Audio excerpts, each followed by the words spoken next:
Hello everyone and welcome back. Today we're going to just get started on a maze kind of generation algorithm, but before we kind of just jump into that, I just want to kind of talk about a couple different ideas and what the purpose of this is for. So basically, because of someone's comment on one of the recent videos, one of the past videos, I figured I was going to try to make a kind of a maze kind of game, maybe one where you can get keys to unlock doors and things like that, and maybe kind of just as an expansion to Zelda, kind of, since Zelda has, you know, the different rooms and things like that. So we kind of put some thought into it, came up with ideas and things like that.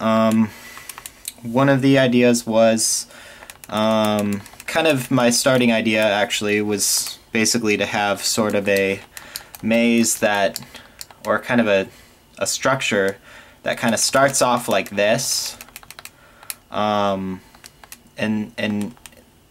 you see these kind of, you have kind of this grid, and the only walls that you remove, so first you generate this grid and then you sort of remove walls here like this kind of randomly. It's not randomly, it's actually according to Kruskal's algorithm. But needless to say, it eventually generates some sort of maze. And that's kind of what I'm going to be working on today. Not specifically how the maze looks, but just the actual model of the maze itself. Because I'm still trying to figure out what the best idea is. Because for this case, while you can connect sort of your maze here to like the next screen, and let's say I want to go up or something and suddenly there's like another screen that loads once I move up. The problem with that is I can't tell really I can't see just by looking at the screen which of these paths connect or not, if the next screen is the next wall. How do I know if there's like a wall directly above this square, which I want to know without having to actually attempt to move there. I want to actually be able to see where I can go or what actually connects. I don't want to have to guess, you know, what is a connection. So I kind of thought about that, and I thought there's, you know, multiple different ways this could be done. I could possibly, instead of moving up to the next screen in another block, I could press up and then this same row would stay here, but then the screen would still shift up, but it would share that bottom row, so I would still know that at least I could, you know, see what's up there. Although that still sort of presents the same problem, because as soon as I move up, you know, I'm not really going to be able to tell. I guess once I do move up, yes, it would kind of fix the problem, because then I could see all the ones that made sense, all the ones that did connect enough to where, you know, I would want to go through. But to have it completely blocked on one of them, let's say this kind of looks like I can go up but not be able to go up, that would kind of waste a lot of time, because then I'd try to move a lot but then I couldn't. Another idea I had was, let's say every time I tried to move, instead of me moving, I sort of just kind of stayed in the middle area, and then the entire surroundings kind of shifted for me. And that sounds like it would be a pretty neat idea, but it also sounds like it would go extremely slowly using TI Basic. So I still have yet to I actually have an idea to use 8 strings and kind of preload, kind of cache the wall information in the strings, like the printing information. So you only have to get new information once you like move up or down, because there's really long strings that represent the entire length of your entire maze, and so you just take a subsection of that string and then you'll be able to scroll that way. So those are some ideas that I've been working on, but it doesn't really prevent me per se from getting started on just the maze generation itself. Pretty much the maze generation itself is the same for all those different cases, because those are more user interface kind of design choices. But the maze itself, we can go ahead and go with that kind of that Kruskal's kind of idea, regardless of how the walls are laid out. If it still follows a square pattern, once we develop that, then we can just go ahead and use it. It won't be really a big deal. So so let's go ahead and just I'm not sure what I should call it. Maybe we could call it Kruskal's, or maybe we could call it Maze. Let's see if there's one called Maze already. Nope, there isn't. So let's just call it Maze. And the way you do this is, it's actually pretty interesting.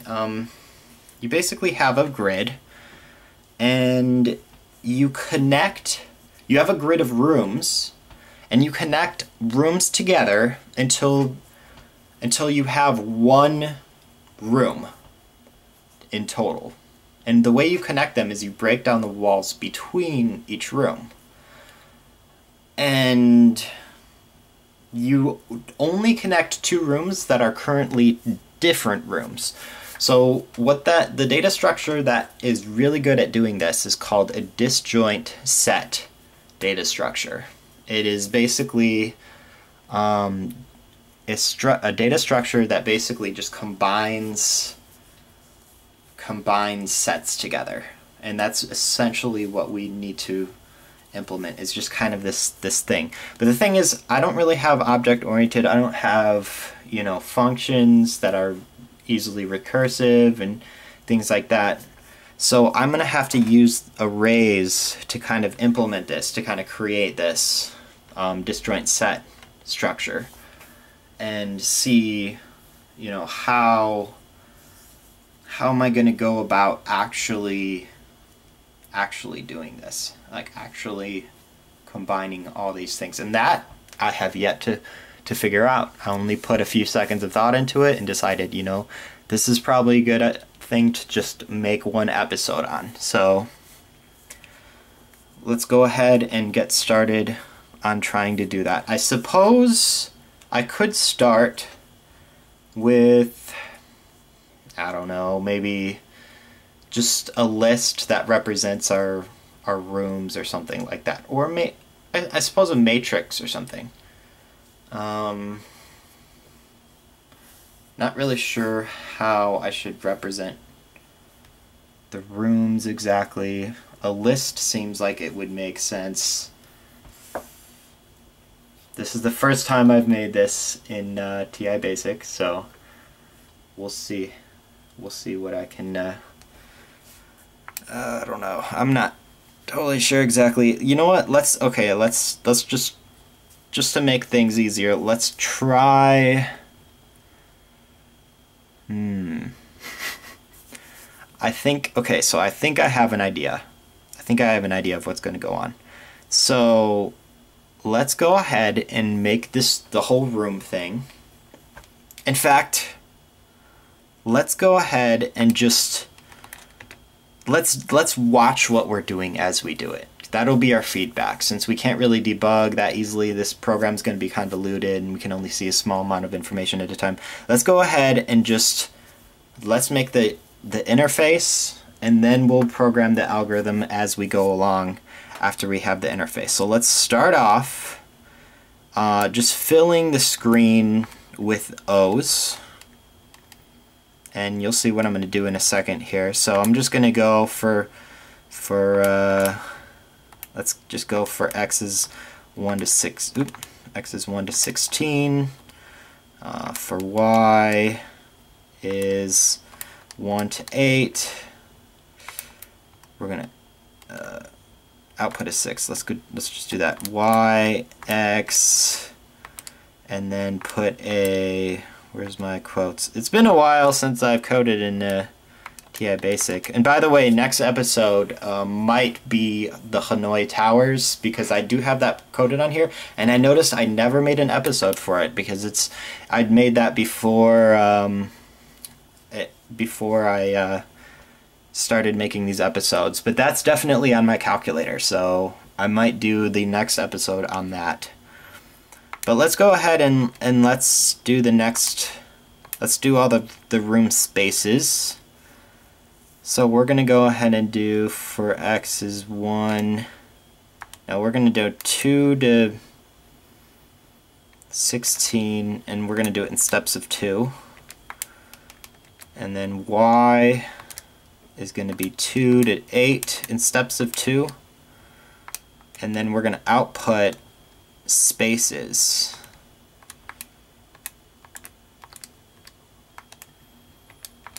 Like that. Okay. Oops. Maze. I'm gonna have to scroll. Oh no, I probably won't have to scroll down to it too much. Okay, so there we go. We started off and we have a grid, which is nice. Now let's see how many spaces. Let's just work with the hard-coded number of spaces for now. Okay. So it looks like we have 4 on top and 8 across. I mean 4 vertically and 8 horizontally out. Anyway, for the grid is a 4 by 8 grid. So let's just go ahead and work with it that way. So that means we have 4 times 8 number of sets that we start off with, and we need to connect them based on whether they are adjacent or not. So if they're not adjacent, we can't connect them together. If they are, then we can. And those represent, if you look at it as if it's a graph, those represent edges of the graph. And the 4 by 8 number of spaces represent all the nodes of the graph. And then we're viewing the nodes as if they're sets, and the edges as if they're unions between sets, creating larger sets. So let's go ahead and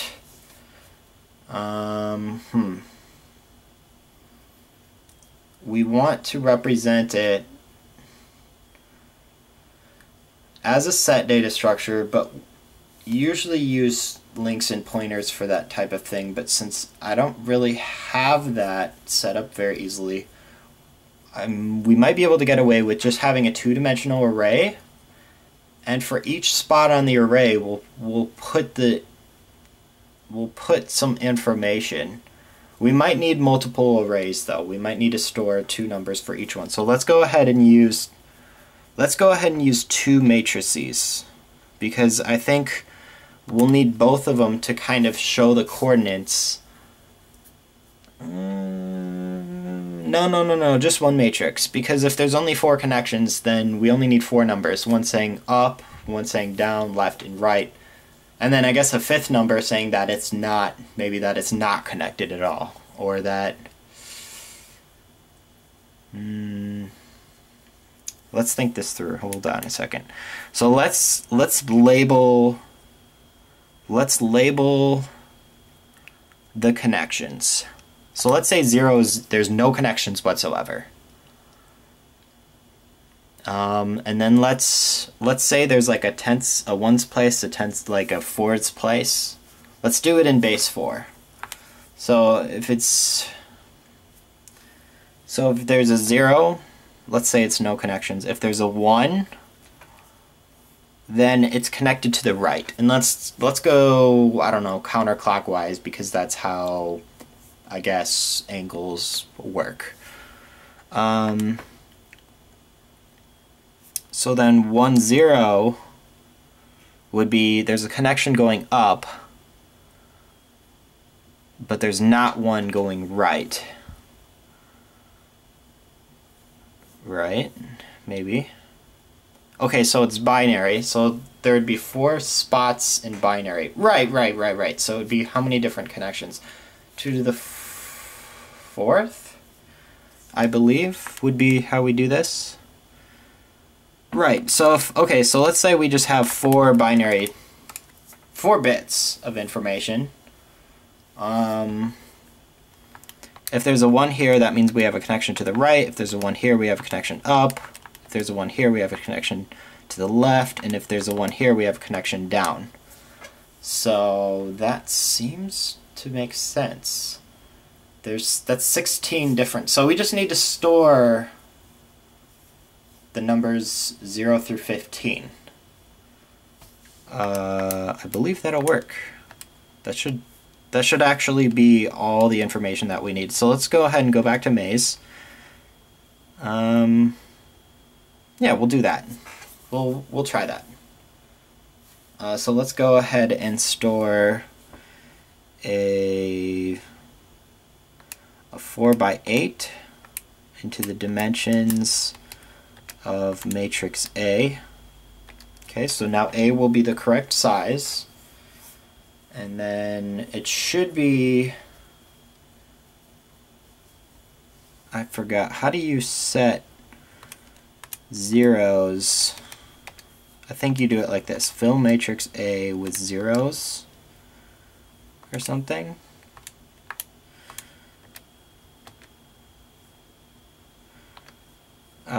Fill 0 into matrix A. That's how you do it, I believe. There we go. Okay, so that worked.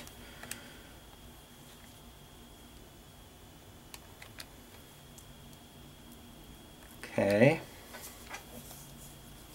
So let's figure out how we want to now. Okay, no, hold on. That's not all the information we need. That's all the information that we need to represent edges, if we want to represent edges.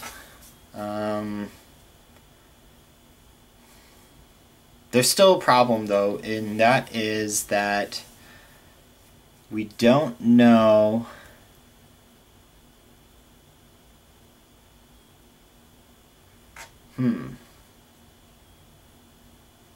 we don't. This is tricky. So let me kind of think about how the disjoint data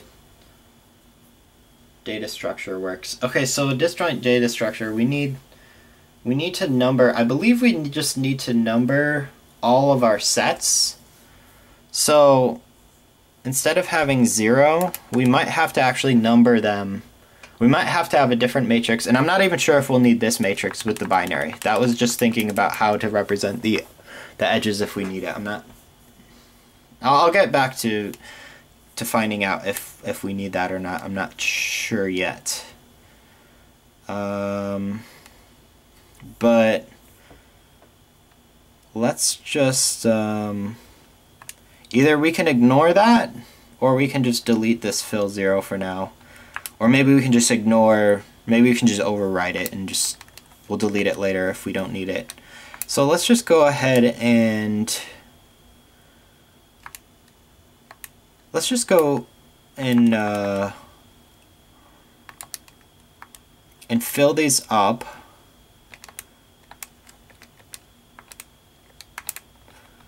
Let's start off with 0.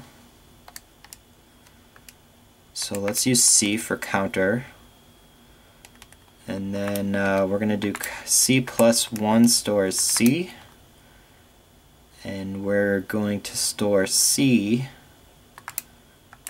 into our matrix just to get an ordering. So we want to be able to compare each spot and say, oh, this spot is greater or smaller than that other spot. I believe we need to do that because when we combine sets, we need to know what the mother set is.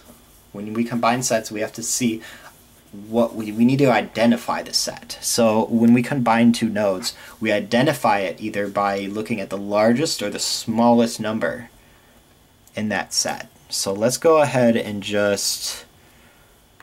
let's just run this really quick.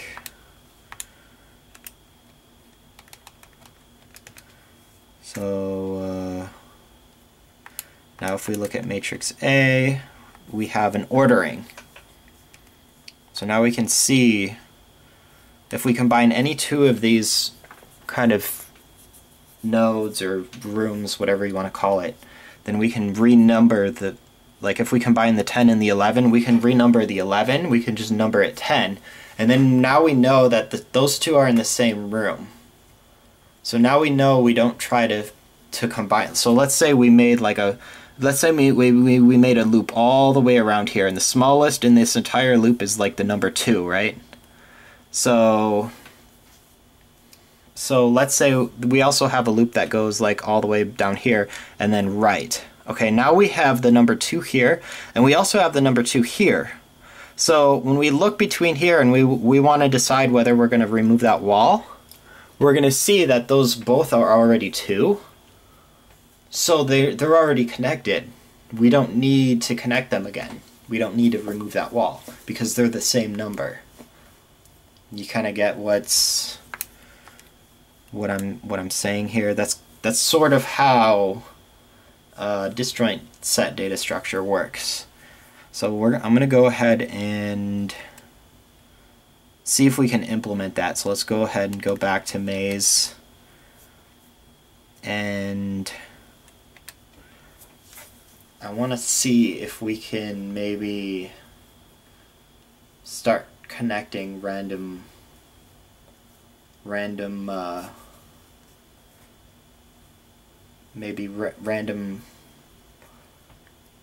walls together. And I think I know a good way to do this. I think I know how I'm going to do this. And this is where the, by the way, this is where the other matrix comes in.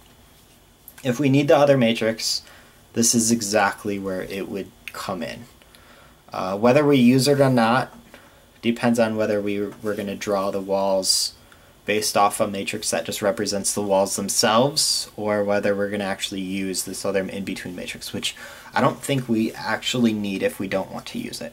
So that's coming up shortly, because this is where we determine the edges.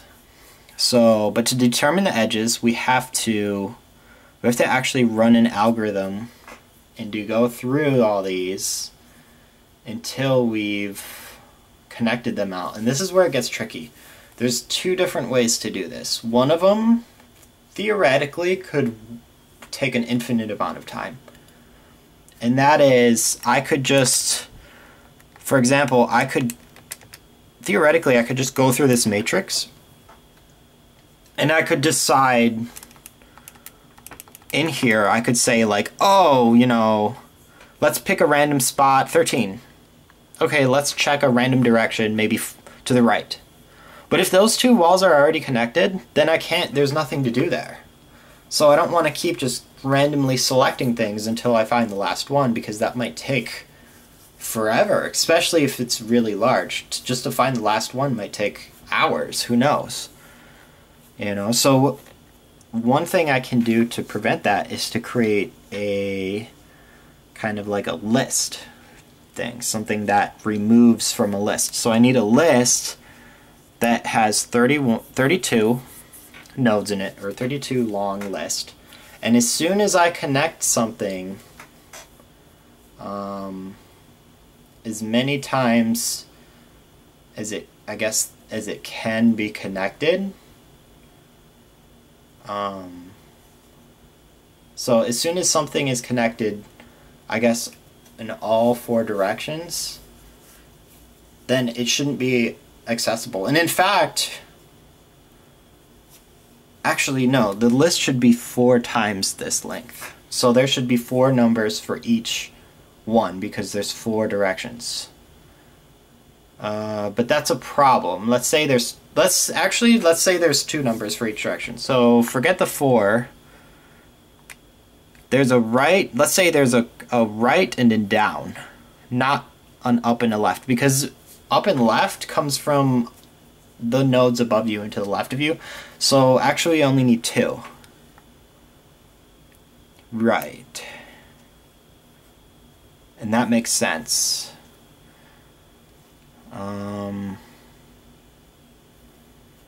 So let's do that. Let's make a list that's twice this long. So we're going to make a list that's 64 long. So let's go ahead and come down here, and let's go ahead and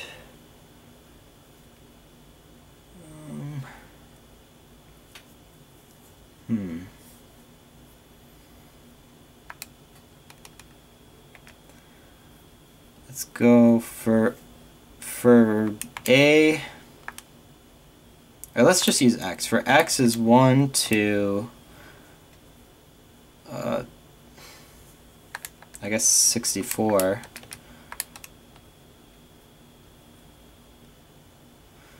Or we might do 0 through 60. That doesn't really matter. How do I do this?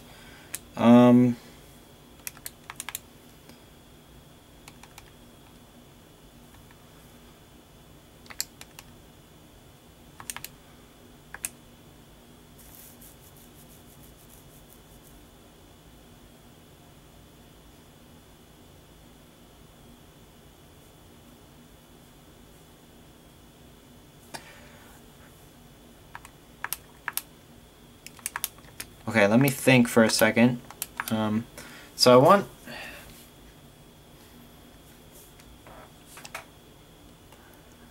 I want a list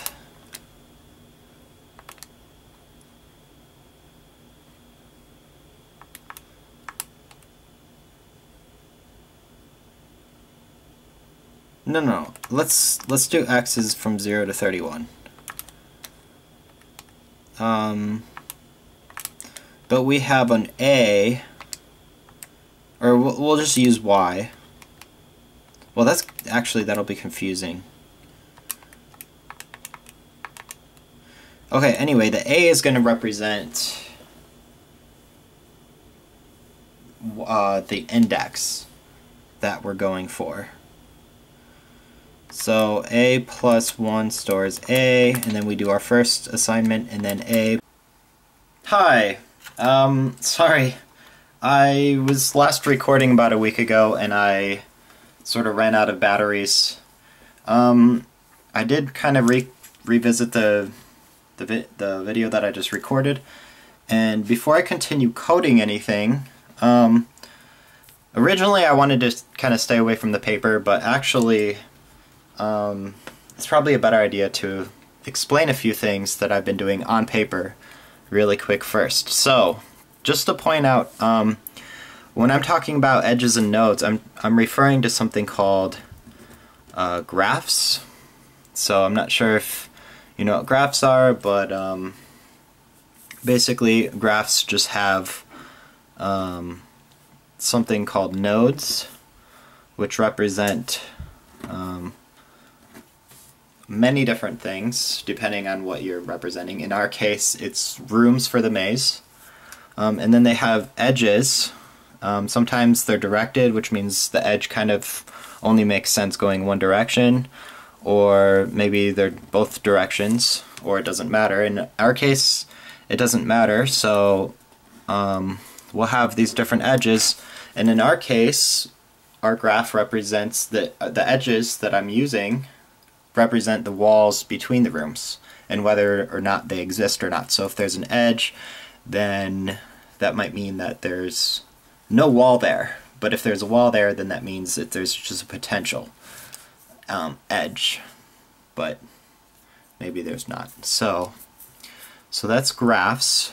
And then we have something called disjoint sets. And so the way disjoint sets work is you might have these different kind of set groupings, like 1, 2, 3, let's just number them. And maybe they're each in their individual set, but maybe we want to group some together and just say, oh, we're going to call this set A, and this is set B. And then maybe we combine A and B together and we have set C. But the data structure we're using, or that I was kind of describing earlier, was that these names actually come from the smallest part of the set. So in this group it would be a 2, and in this group it would be a 4, and then for the overall group it would be a 2 again. So I'm actually taking these two ideas and combining them together, And I'm saying that while the rooms are not only nodes in a graph, but they're also sets. And depending on whether they're connected in a graph, so let's say these two nodes are connected, they're at least in the same set together. Because that means their wall has been knocked down. So kind of to represent what's been going on. So if we have just a simple little, maybe a grid to start off with, let's just make it a 3 by 3, and we want to start here and end here. We're doing Kruskal's algorithm, which is a kind of a graph algorithm. And so you can think of this as a graph with 9 nodes like this, and we're kind of just selecting a random one, and we're looking at them as sets. So we're kind of connecting, maybe like randomly we select these two to connect together. So that means we're going to delete this wall, which is the same thing as this representation here. And these two being connected as one set now is kind of like looking at these two being connected as one set. And so we keep doing this until all our nodes are connected. Uh-oh. Didn't mean to draw any particular symbol there, but yeah, if you just select random ones, eventually they'll all be connected, and you'll have some path, you know, that gets from the start to the end. So that's just kind of the representation I'm using here. This is the way you can visualize it for the maze, and then this is the way you visualize it for the graphs. And then when you combine these, so let's say we connect these two together and then we connect this third one, when you combine those together, now you have a larger set, and eventually you're just going to have one set. So that's kind of how it works.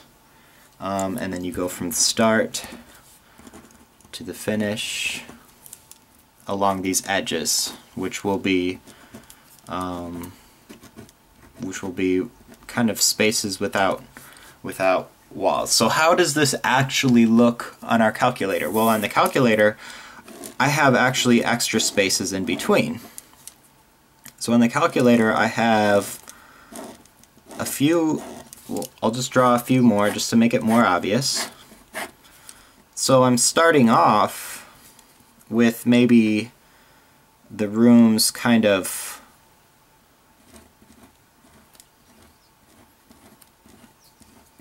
in between, so only every other one counts as an actual grid for the maze, and then the other ones are counted as walls, and then the corners we always leave them.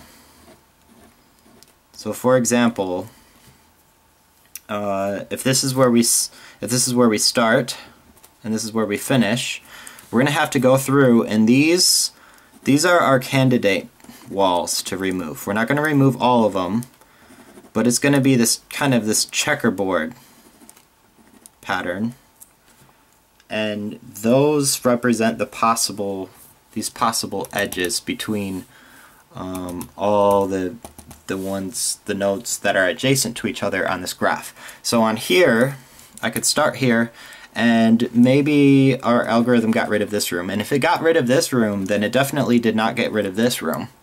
I mean this wall, I'm sorry. But the walls in this case are actually the same size as a room. So, but no matter what, this wall right here, that wall is going to stay there.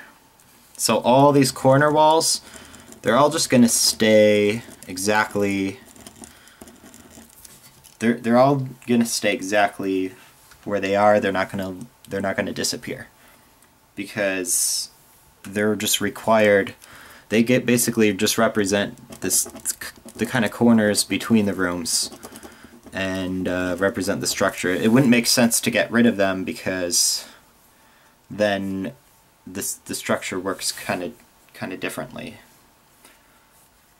So, because then you can kind of move here instead of, the whole point is you can move up basically where a wall is that doesn't exist. So I guess not down, but to the left here. and then into a room. So that's basically how that works. I already did record a half an hour of coding, so but I should probably get something working before we get back to that. One thing else that I do want to mention though is a kind of a the selector for choosing which ones we're going to remove. Remember I said there's going to be 1 through 32 or 0 through 31, whatever. Different kind of nodes. I should probably have zoomed this in a little more, but there's a whole bunch of selections we have, and I randomly kind of choose them to remove, but I don't want to have to go through here and after I've removed something to look at it again and wonder if I should remove it again, because otherwise our algorithm might take a long time. So here what I've done is I'm just going to make a list, and I'm going to number them 1 through 32. So now I have just this 1 through 32 list, and if I decided that I removed something, or if I've looked at it before and decided whether or not I could remove it, then let's say this is number 7. Well, then I'm just going to delete 7 from this list, and I'm going to push the rest of the list down. So now the list becomes 1 through 6, 8, 9, 32. So the list is shorter now. So eventually the list is just going to turn into nothing, and I'm only going to select something that's part of that list. So that was the last thing that I was working on when I was coding. So let's just go ahead and get back to that. I'm going to zoom in to my handy dandy TI-84 calculator here. And let's just go ahead and return to where we were before. So here, I believe I was making a loop, so B from 0 to 31, and I'm incrementing them by 2. And by the way, I did mention, before I get back to coding, there's another thing I wanted to mention. The whole structure, well, I'll just show it to you. The whole, kind of this structure that I was showing you that forms our maze here. Instead of making a kind of a graph or node structure that tells you whether or not a wall exists, I'm actually just going to use a matrix that looks like this. Why? Because when you actually play the game, when you actually move around through the maze, you will have coordinates, and you will want to know if there's a wall somewhere or if there's not a wall somewhere. So if we're going to have that, we might as well just use the whole matrix, and since we already have that structure, we might as well just make a conversion from the coordinates from our graph, kind of what we're looking for, to this coordinates, to check if we ever need to check if there's a wall somewhere during the algorithm.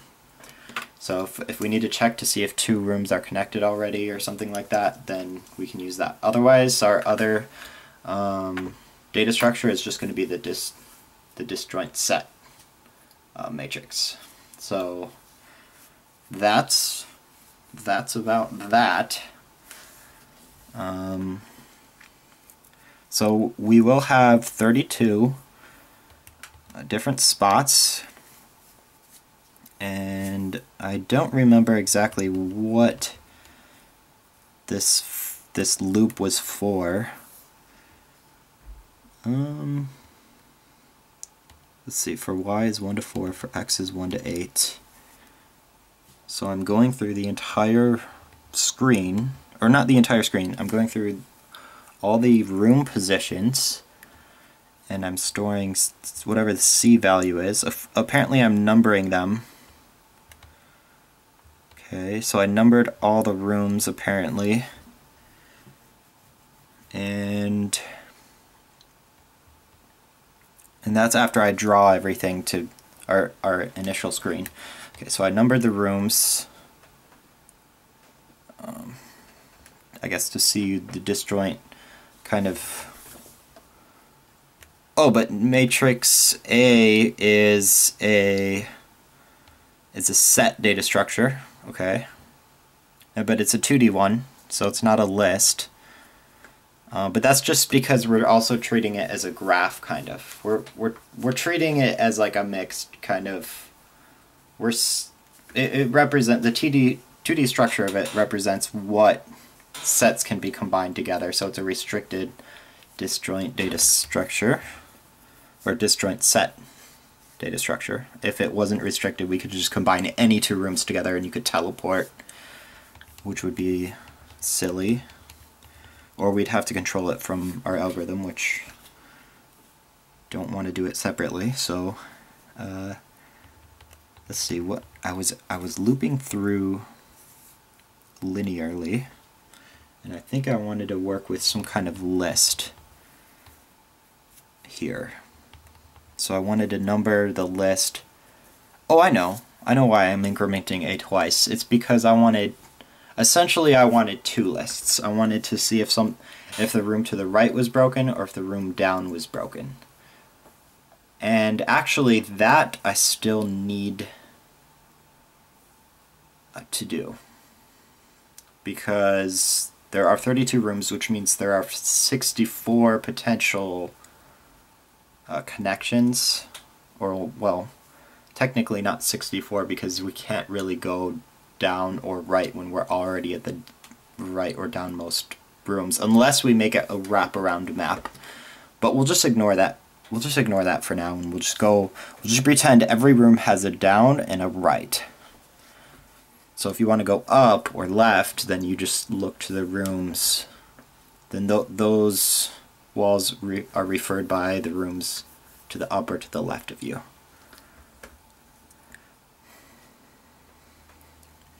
So our list should be 64 long if we're storing it all in one list. But maybe we should use two lists. I'm thinking that might be a better idea. So let's just go ahead and store. Let's store B into list 1 of A. Okay, so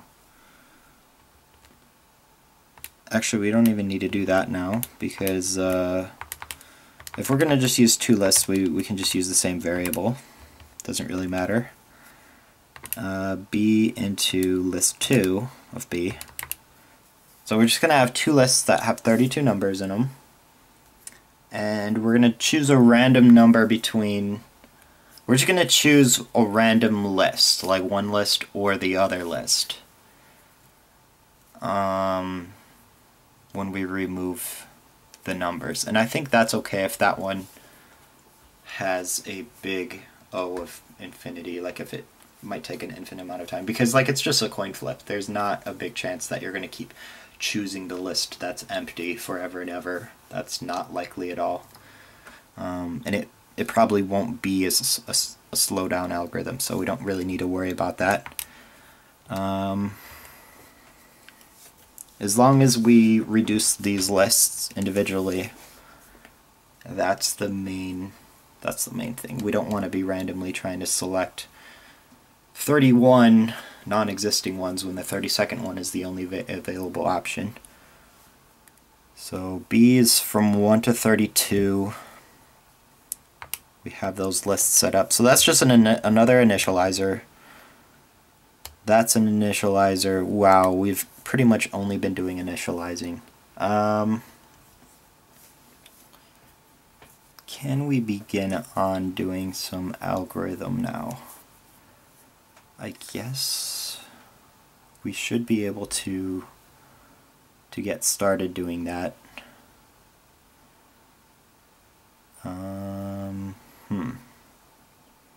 Okay, so the way the disjoint set algorithm, let's go ahead and start on that. For now, let's just pick two random points. Let's just pick a random point and see if it has a right or a down. So that's probably not the right way to go about it. I could pick a random point, but I should probably use our random picking lists.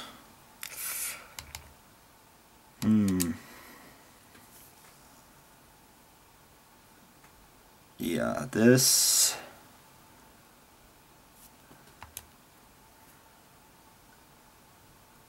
Let's see here. Can I do a length command? I wonder if I can. Or I could just keep track of the L and M. I could use L and M to keep track of the lengths of the list. So I could say 32 are their lengths. Because if I don't keep track of the lengths, I would have to know exactly how many iterations it would take to generate the maze. And the problem with that is you don't know how many iterations. Even if I combine them both together into one list, I don't know exactly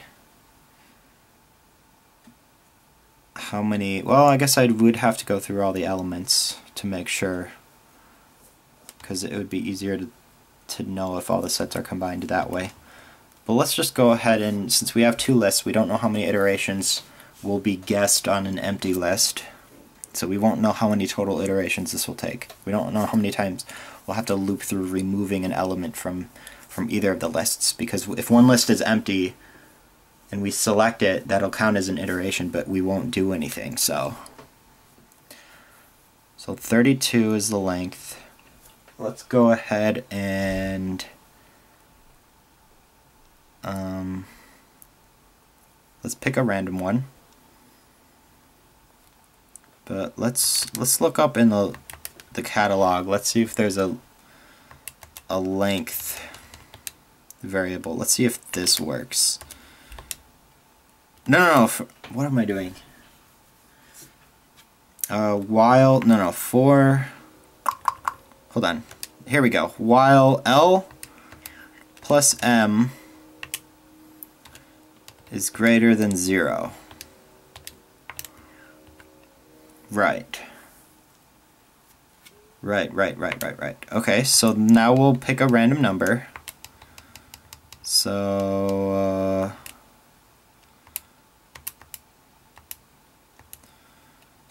what L plus M, so if either list is not empty, then I'm gonna choose a random number between 0 and 1.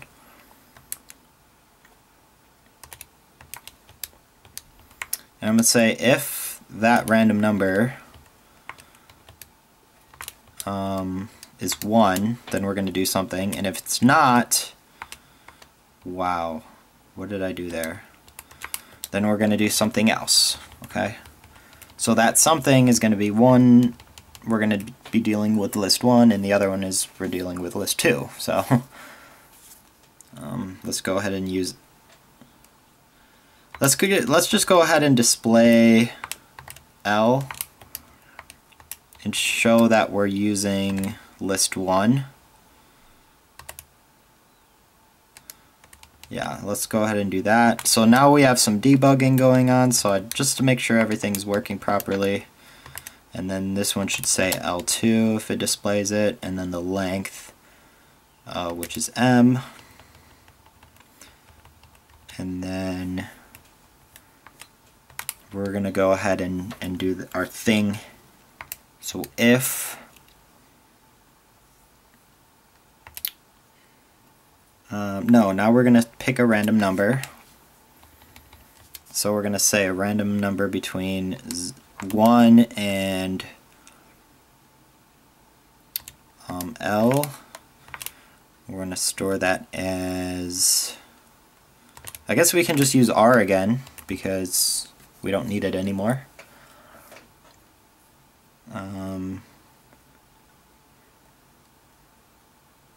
Random integer between 1 and L.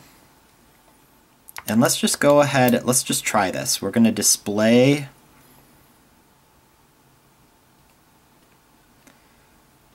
display list one of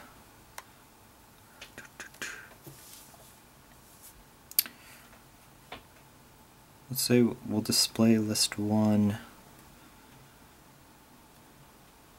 of R, and then we need to remove it.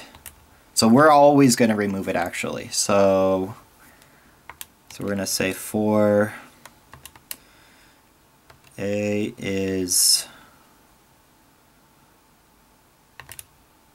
no. Okay, A, how do I do this? R, so we can just stay at R.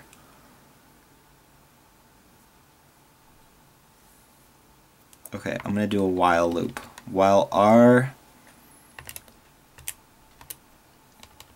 is less than L,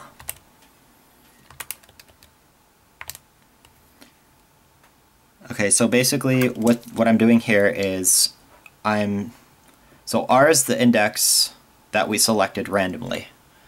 L is the length of our list. And what we're doing is, if we're already at the end, then R is just going to be equal to L, and there's nothing to do here. So we're just going to reduce the length of, well, that's something that we're going to do for sure, is we're just going to subtract the length of the list by 1. It's just going to be 1 less no matter what. But if R is less than L, then we need to loop through, and we need to, R is going to be going up, and we need to move everything that's to the right down to the left one. Remember, I said that we did that. So if we remove 7, then if it's at the 7th index, then we're going to move 8 down to that spot, and we're going to move everything else down. So we're going to say R list 1 R plus 1 store as list 1 of R. So that kind of just loops through and shifts everything down. So I think that should work. So now we just need to copy that, like legitimately just copy what we have here. So random int from where's my random numbers? Did I press math? Yes, I did. Sorry. Random integer from 1 through m. We can use R again, just like before. And we can say, is it while R is less than m,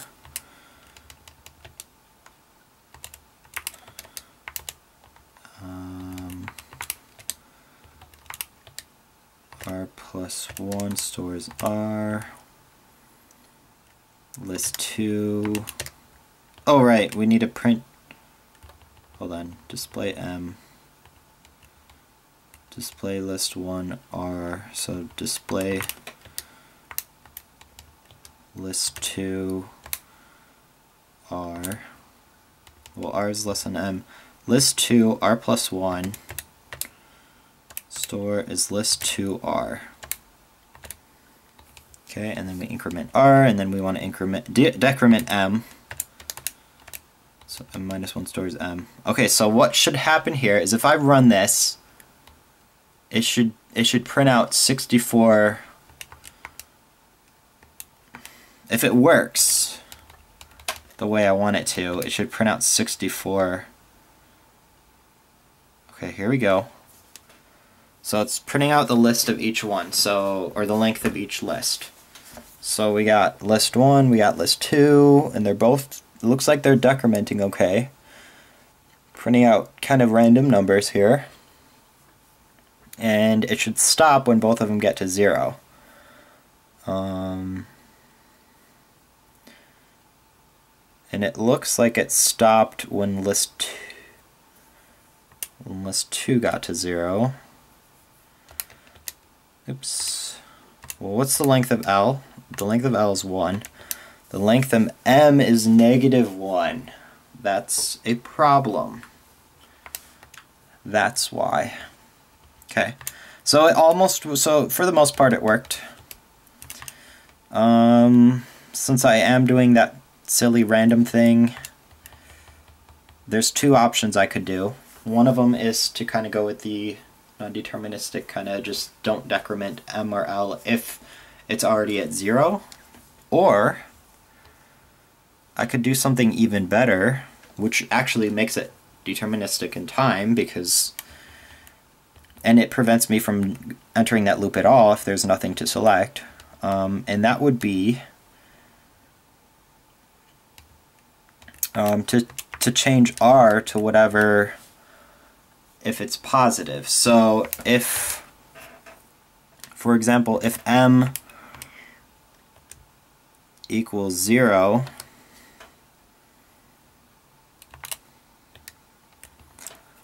if M equals 0, then I want R to be 1. Well, okay, if R is 1, then it works with L. Right? So 1 stores R. And if the other one happens to be 0, if L happens to be empty, then I know that M is not empty, and so I'm going to store 0 as R. And eventually, they'll both get to 0, and it shouldn't work with the one that's not. So yeah, that's good, because then we even know that even the upper bound is not infinity anymore. So no matter what, it will finish really quickly. So let's go ahead and just run it. And what's nice about this is it should be easy to make kind of like a loading screen of some sort if we need to.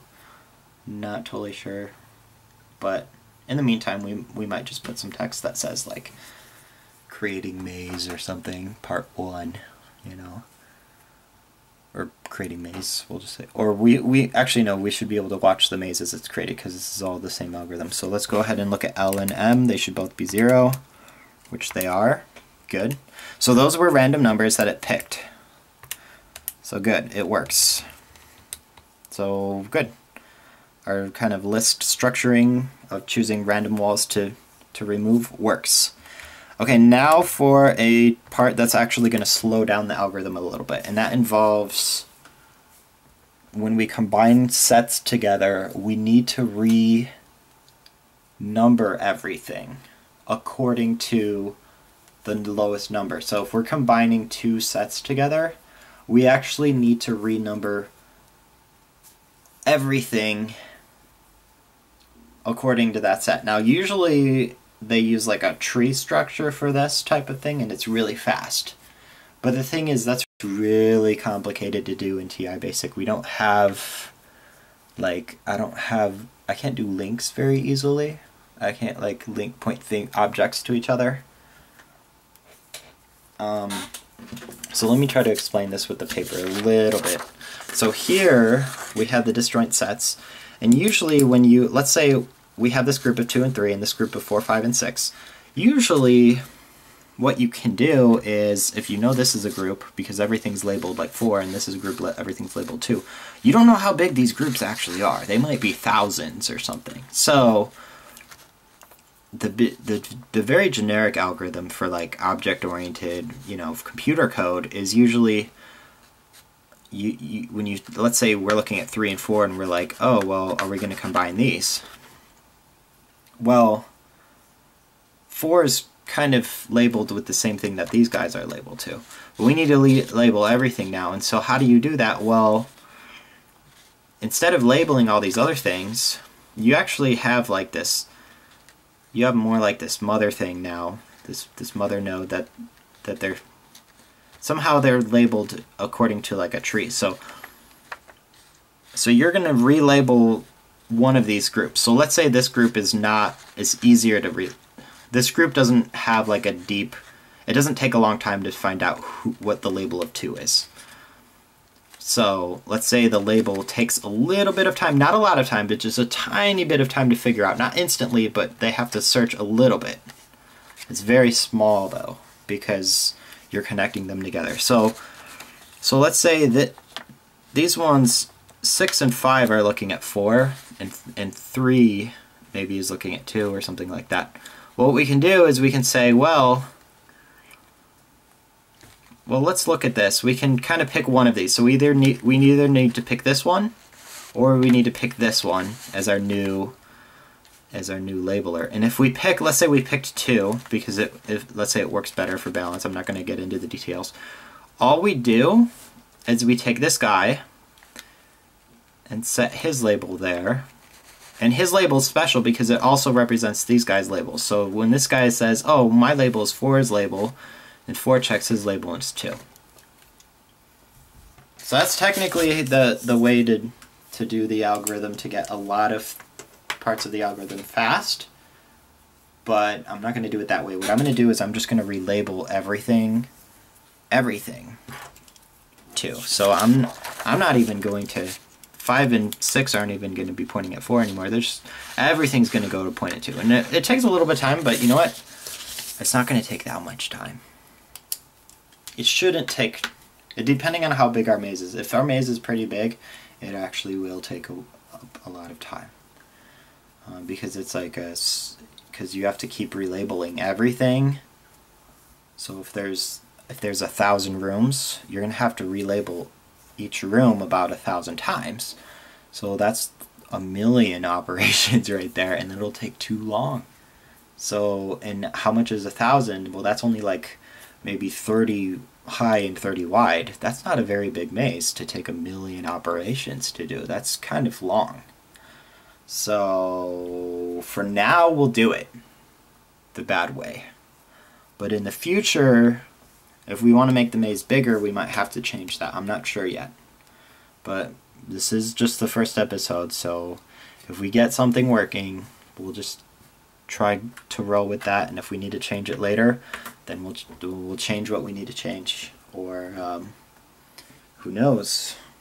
Who knows what will happen? Maybe we'll just stick with the smaller mazes or something. So let's go ahead and do that. So let's look on here. Now we got the lists working, so you know what? Since the episode has been kind of long, and we did get something working, even though we didn't get any maze working yet, let's just go ahead and stop the episode just because it's very long and it's probably too much to just put all in one episode. So thank you for watching. I really appreciate it. I really hope you enjoyed my videos. I wonder how long it takes my camera to get focused again. Did it lose focus? There we go. It seems like it loses focus if I don't have anything on the screen. But anyway, still planning to make the next episode Hanoi, and I'll show you in the next episode, hopefully at the beginning of the episode, that I actually already have a Hanoi Towers program on my calculator, so we'll look into that next time. Thank you and goodbye.